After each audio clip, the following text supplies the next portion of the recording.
Welcome to the Treasury Update podcast, presented by Strategic Treasurer, your source for interesting Treasury news, analysis, and insights in your car, at the gym, or wherever you decide to tune in.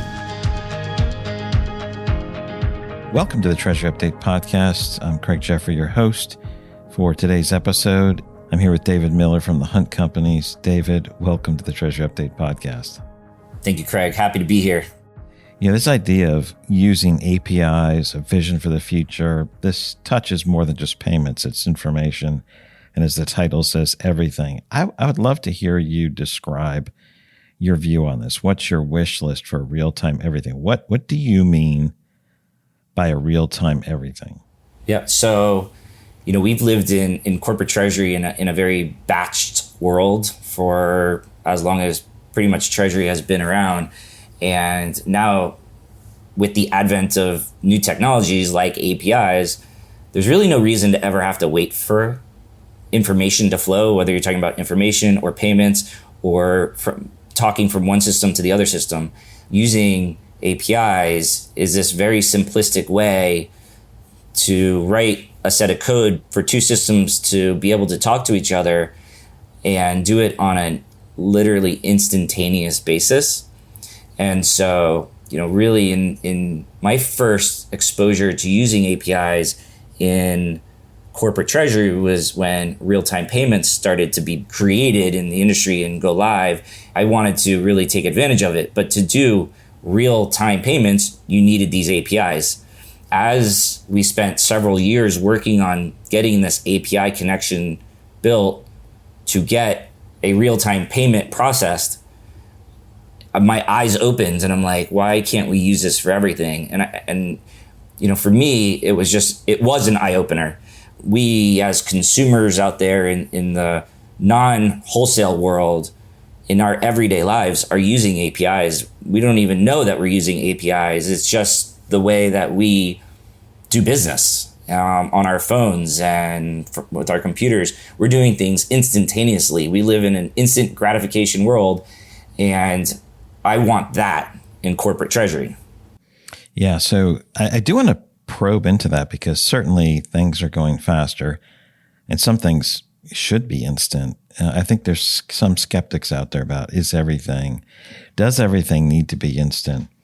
And so maybe we can go through some of that in some detail. But maybe, David, you could go through a little bit about your career history, the role you have at the Hunt Companies, and also give us a little bit of information about the Hunt Companies. Yep. So I've been in corporate treasury for 25 years now.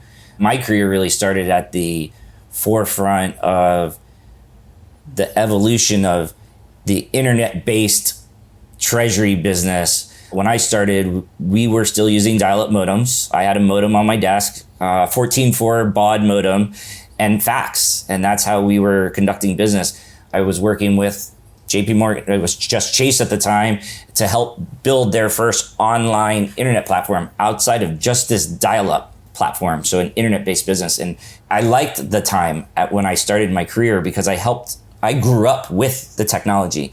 I've been at Hunt now for 13 and a half years. I was working for another company in New York City that was a mortgage banking and a multifamily mortgage banking agency originator and low income housing tax credit syndicator and asset manager.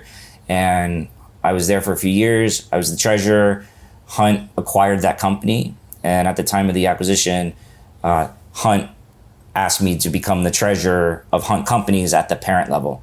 Hunt Companies is a family-owned, diversified holding company of many industries and businesses, really real estate, infrastructure, asset management, and other real assets. The majority of our business is US-based, but we own a large global infrastructure company that's run out of London. Company was started in 1947 and is still run by a fourth generation Hunt family member as our CEO. I've worked in public companies, private companies, small and big. And I'd have to say that Hunt is a really great, I love it here. They're such a great employer. They're philanthropic. They care about their employees. They care about the industries they're in. And I find it is a really great place to work. I love it here. That's an excellent overview. Thanks for the background on both your career and some more information on companies. You said something about when you first started, you were connecting to the banks using a 14.4 baud modem. Now, was that connecting through the internet or was that connecting to one of the private networks? Because all the private communication networks started before the public internet was used by banking. Do you remember? Yeah, we were connecting to private networks at Chase, at Bank of New York. So we were connecting into their back end using an AS400 mainframe system. We used to get envelopes in the mail with our credentials every couple months, and we'd have like a list of like codes, and it was a one-time use code. We'd have to log in with our credentials. Once we got in, we had to put this code in, it would accept it. And then if we had to log back in, we had to use another code. So we had to cross it off every time. And for some reason, we'd get those envelopes. It looked like carbon paper. You'd have to sign it and mail it back to the bank for them to accept those new sets of codes. It was really a different world back then. And sometimes still today, I feel like I'm still doing stuff, not necessarily on dial-up, but we're doing some things as slow as they were back then, even though things are way better today. Sometimes I get a little glimpse of 1999. Yeah, I kind of get this feeling like, 1999 or, Martha Stewart, like grinding wood up to make a thank you card. And it's nice that things are moving so much faster now. So sorry to all the millennials and the Zoomers who are saying, why are you talking about really, really old, slow tech?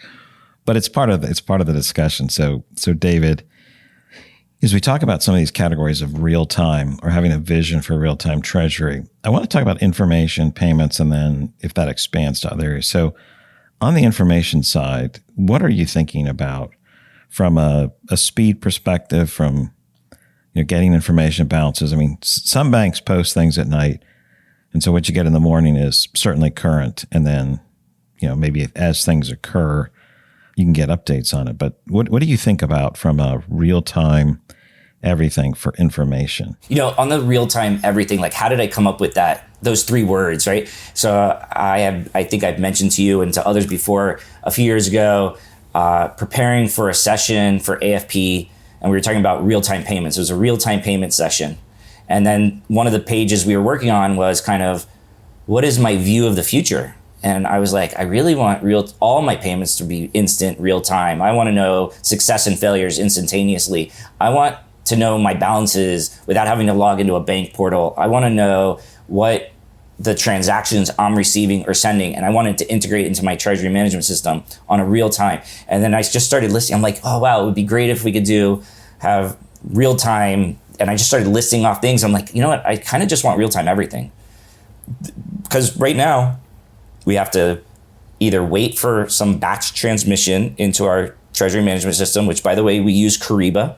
By using Kyriba and having this intermediary, this bank agnostic platform that doesn't care who I'm talking to or what information I'm receiving, right? They're gathering all this information for me and putting it into one place. Because I have this already implemented, there's no reason why I can't be getting all of this information from all of my counterparties into one system instantaneously. I want to know when money has hit my account or money has left my account, and I want it integrated into one mutual system. I didn't mention before, but we're managing about 40 daily cash management banking relationships in the US, about 800 active bank accounts. Without having a TMS, right, sitting in the middle, I would not be banking at 40 banks. I would be banking at like 3 or 4. I mean, my business requires me to do 40, but I would probably fight it and keep it to a few. I don't care how many banks I bank with now because I have this one system, and I just keep pushing those banks to build these APIs. And I don't even care which area they are building them in right now. My preference is payments, but I think information is becoming even more important than the payments. I want to be able to make decisions, funding decisions, knowing if some money has come in to close on a transaction, legal's waiting, an asset manager is waiting. I want to know right now without having to log into some other system to find out if money has come in. And I don't want to wait 3 hours for my very expensive intraday file to come in on FTP. Yeah. So instead of is it there, is it there, is it there, and you have your FTP going out every 15 minutes, maybe we should turn that down to every 5 minutes. Right? And you know, that's an option, and you're paying every time, right? You're paying for each of those transmission times. And then you're also relying on the bank. How often does the bank update their back-end system, which is what you were talking about? Most of our banks are more of a posting intraday. I have done business with counterparties, third parties, where I've sent them money, and they're banking at smaller regional banks, and their banks only post overnight, because they're relying on another bank, like a credit union, right? They're relying on someone else to do something and then send a file to them so that they can update their systems. So by us giving them a copy of the confirmation or a Fed reference number, they're just saying, oh yeah, it's there. Like their bank can't even see it, their banker. I would never be able to deal with that. It would drive me crazy. Maybe I could summarize what I'm hearing and gathering from what you're saying. So real time everything for information is whenever it's ready, it's now available to you. Even if there's a batch mode or a slow process on the back end, as soon as it's ready, it's to you, and that might be in the morning. And then as other transactions happen, you get those via an API. You want to get those via an API. So as soon as it's ready, real time in this transitioning world from batch and real time is whenever it's ready, you'll have that information. Yeah, and in the system of record that I'm using, right? So it doesn't have to be Crube. It could be any TMS. It could be any system where you're aggregating this information that you're using to communicate with outside people. But you really need one system of record that's responsible for the gathering of all that information on this real-time basis. Excellent. So now from information over to payments and value transfer. There's quite a few new payment rails. Some are hype, some are new payment types that are a little bit faster that ride on old rails. So what's going on in the payment world? Do you see it working?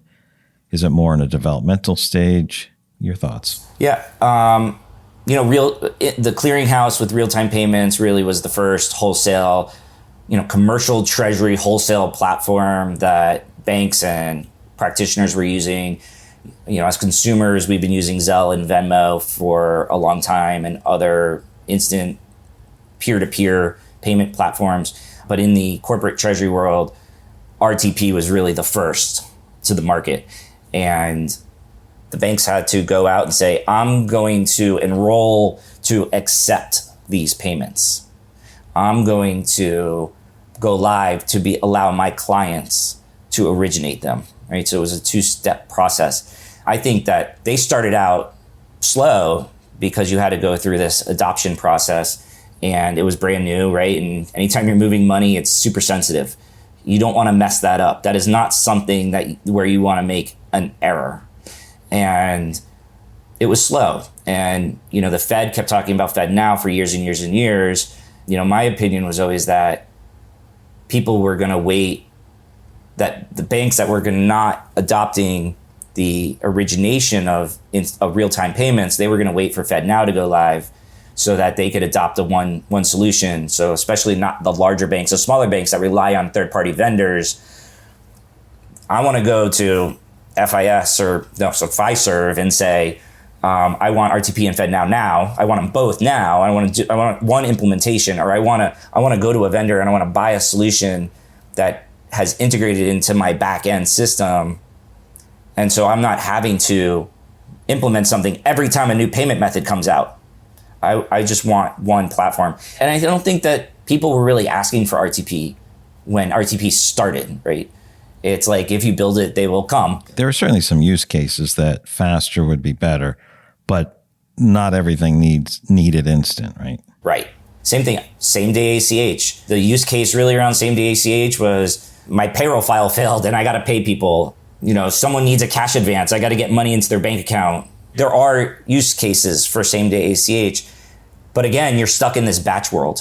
I had asked at a panel that I was hosting with someone from NACHA, the clearinghouse, and the Fed. And I said, we talked about the comparisons between, like, oh, so NACHA, what are you going to do? Right. So you're still on this like batching process. Like, are you going to add more windows? Are you going to increase your limits? Like, it was an interesting conversation to have all three of those industries or businesses all on one stage. They are competing products, right? They're competing businesses. They all kind of have their use cases. And depending on how your systems are implemented and your banks are integrating, you might be using one or the other or all of them. Yeah, we tend to add new payment types, new payment rails. We tend not to delete old ones, except after a really, really long time. Think about how these banks have grown over hundreds of years, right? And the systems and the number of mergers they've gone through and the number of different like DDA systems someone like Bank of America or JP Morgan are running in their back end. And it takes them a really, really long time to make change. The big, 10 banks, hard to make change to their systems because they are running so many platforms and they're so integrated across the business into other platforms. And it's hard for them to change. And that's why they're just slower to move. But at the same time, the big banks are the banks that have the budget to go and help the clearinghouse and the Fed really fund these new initiatives, or for someone to build their own new initiative for the industry. But at the same time, they're very, very slow to move because of their constraints on the back end. So, David, we talked about information and payments, real-time everything, at least in those two categories. Are there other categories that you would think of for real-time? Well, we also are doing real-time money market fund purchases and redemptions. So we already have that in place. And I don't know how many other people are actually using that on a real-time basis. So we'll buy a fund, sell a fund, fully integrated with an API into our treasury management system. We integrate with our ERPs. We don't have APIs there right now. We are sending information bilaterally all day long, back and forth through an FTP. Why? The APIs will be there. They're just not there now.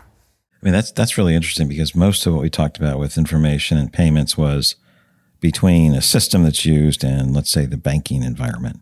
But you're also talking about connecting to various backend systems, which may be installed or maybe other software as a service or cloud native solutions.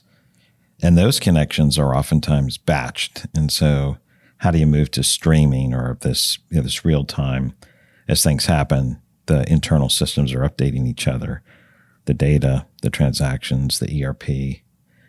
So you're really, I appreciate you really expanding the everything to include everything, in your company as well. We've been talking about EBAM, right? As an industry for 25 years. And really there is no like solid EBAM.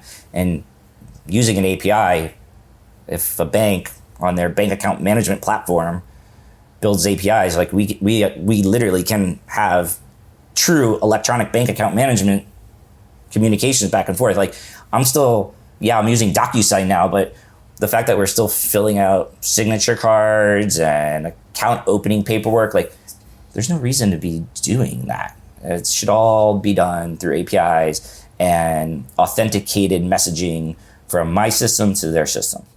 Yeah, that's an interesting example because it was most of the back-end systems didn't exist at companies. And we're like, yeah, we want to be able to set up accounts. It's like, okay. And the banks are like, well, send us your information digitally. Like, digitally? We have it in paper files and we can't integrate. Swift GPI as an example is, a payment platform. Swift runs that. And it used to be this whole missing information, great delay. You send a payment. It's like, well, the other party hasn't received it. You go to your bank. Well, we sent it. We don't know all the steps that it went to. And then, after 5 days, you say, we got to research it. And so you send a research chaser after it. And what Swift GPI does is it's because you can keep status of the payment. Now, all of a sudden, the slow parts of the process, the non-real-time parts get exposed. It's like, oh, it's been here for 10 hours or a day. Okay. People are thinking this should be done in, minutes, tens of minutes, seconds, tens of minutes, less than an hour or so. And that's exposing it because everything's moving towards this real time. I get so many inquiries into our team of, oh, they didn't receive their ACH. Like, can you confirm that it was sent? All right, we get a trace number. We're sending money to like some small garbage vendor, right? This garbage, like the garbage service. They don't know what a trace number is, right? They go to their local bank. They're like, I got this trace number, they're like, what does that mean? And someone's got to figure out what a trace ID is. Fed wires, they're good, right? They're tried and true, been around forever. Get a Fed reference number, everyone just assumes it's done. You get a Fed ref, process over until that wire comes back because the account was closed, unable to apply, couldn't locate.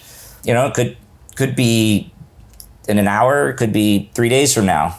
You don't know. And, we've closed on a transaction and we've got the confirmation. It's over.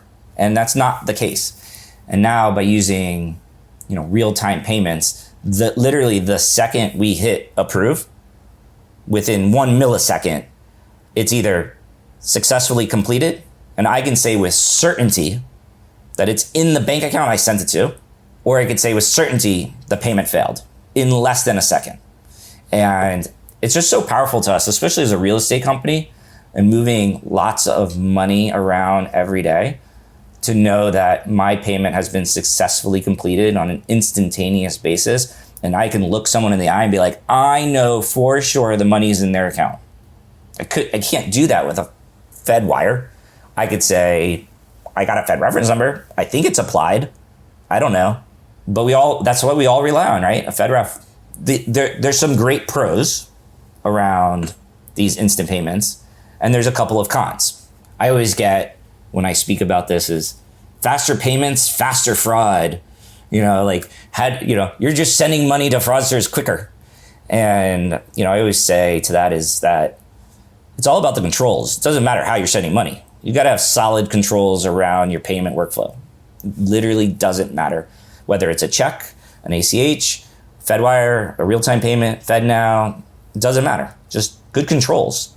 So yeah, if someone has infiltrated one of our systems and our controls have failed and I got a bad account number and I send the money to someone, I'm going to have sent them the money to this wrong fraudster's account as a FedWire or a real-time payment. I'm sending the money because I've already gone through my steps. Now, hopefully my controls are strong enough that I will have prevented that because we have a lot of controls in place. In my career, my number one fear has always been losing money to fraud. It's what keeps me up at night. And I try to keep our controls really tight. So I don't think sending money on an instant basis creates more fraud. One of the other cons that I see around real-time payments is the $1 million threshold, right? We were at 100, we were at 25,000. That million really needs to go up to get more adoption. The jump from 100 to 1 million was really a substantial increase, but I think that the industry should bring that number up, either eliminate the cap and allow banks to risk rate their clients, right? They know Hunt is very sophisticated with strong controls. All right, we're going to let them originate outgoing payments for $5 million. Just like on ACH, we have ACH limits on dollar. They cap us internally. It's a credit product, right? They're saying, all right, well, on these accounts, you have an approved credit exposure of $1 million and a total for the day of $10 million. I think that's where we should go with instant payments as well. And that's how you'll start getting more adoption. Back to what I'd said about people waiting for FedNow, I have seen the number of banks that are participating with RTP substantially increase when FedNow went live. So as people are using FedNow, they're also allowing either to originate or at a minimum accept RTP. When you talked about faster fraud and you really have the controls, I think the other example that comes up is we don't want to pay people early. Well, I mean, certainly there are use cases where you want to pay as quickly as you can, but these real-time payments, for example, allow you to pay quickly when it's due. You don't have to say, oh, I'm going to send it 7 days early. You pay it when it's due and it gets there quickly. There's not this latency issue of, oh, it takes 6 hours to traverse the payment system or 6 days. It gets to where it needs to go. And that saves, quite a bit of time and reconciliation and agita between you and your partner. So yeah, some really good points there, David. It certainly, there was one other thing that I forgot to talk about is that with these products, we're now in a 24/7 world, 365, whether or not the banks are posting things 365 days a year, 24/7, I have the ability to originate it, and I know it has gone through. Someone might not see it on their end, but you're always racing the Fed window. And yeah, they increased it an hour.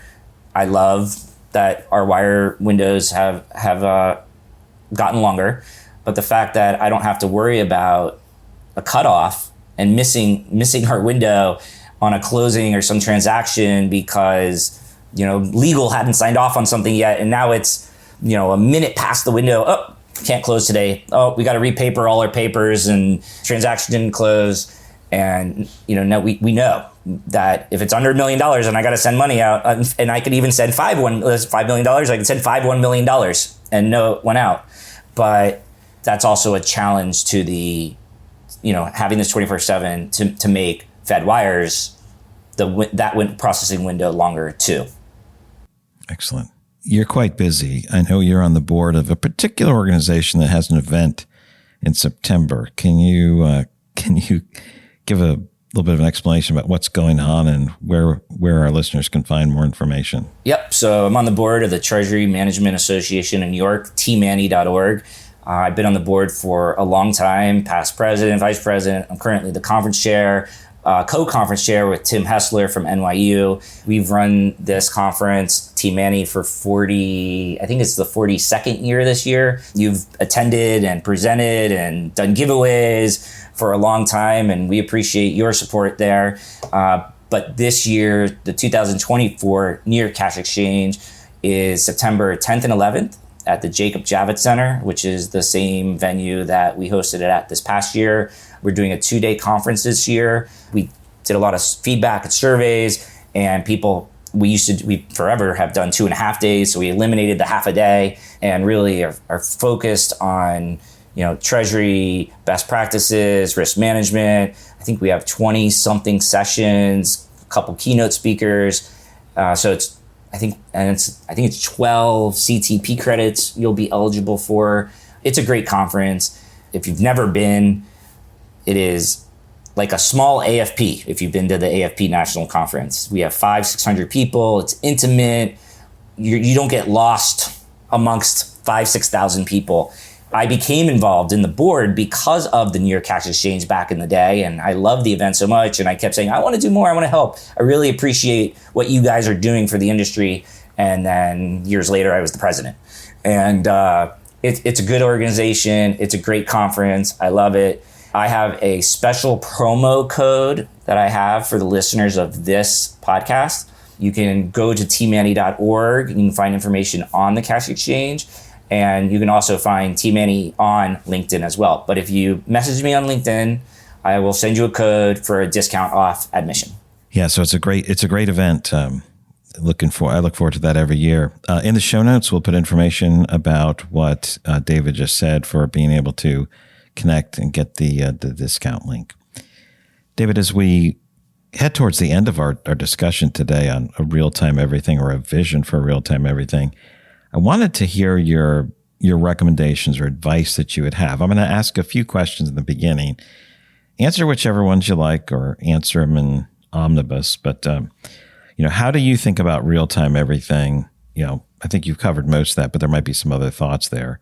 What about external connections and internal flows? We talked about that, API and streaming internally, right? If we're getting to real-time everything. And then what practical things need to be done? So I'm throwing out a bunch of things there. Pick what you think would be most salient for the audience to hear. You really need a central platform to really start working to get to like a real-time world, whether it's a TMS like Kyriba or your ERP or a homegrown treasury management system, that's got to be your first step, and have some sort of aggregation platform. You got to talk to your banks and your vendors and tell them you want this. When I speak at conferences about this, I end the session with, if you are a practitioner in this room, please turn to the bankers in the room and the vendors in this room and say, can you build me more APIs, please? And if to the vendors and the bankers in the room, we want APIs, we want more. We don't want to be implementing more FTP connections. We are constantly doing business with new banks, and it pains me that I am still today implementing new FTP connections. So everyone who's listening, if you are not using APIs, trust me, it will make all of our lives easier. It will make us more efficient. It will make us better treasurers. It will make your companies happier, because you will be doing things just better. You will be doing things better. It will be an improved way of doing things if you are using APIs, because you can answer. You work for the CFO or the chief accounting officer, or whomever is asking you for information. You will be able to provide them information practically instantaneously and accurately. So ask for APIs. And again, it's for the technology and the bankers in the room. Build more. We want them. Build more. We want them. This is the vision for real-time everything. David, thanks so much for your comments and your thoughts on this subject. I really appreciate it.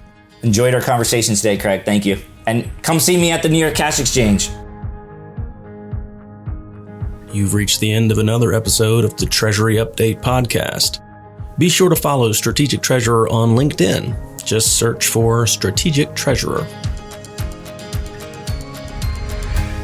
This podcast is provided for informational purposes only, and statements made by Strategic Treasurer LLC on this podcast are not intended as legal, business, consulting, or tax advice. For more information, visit and bookmark strategictreasurer.com.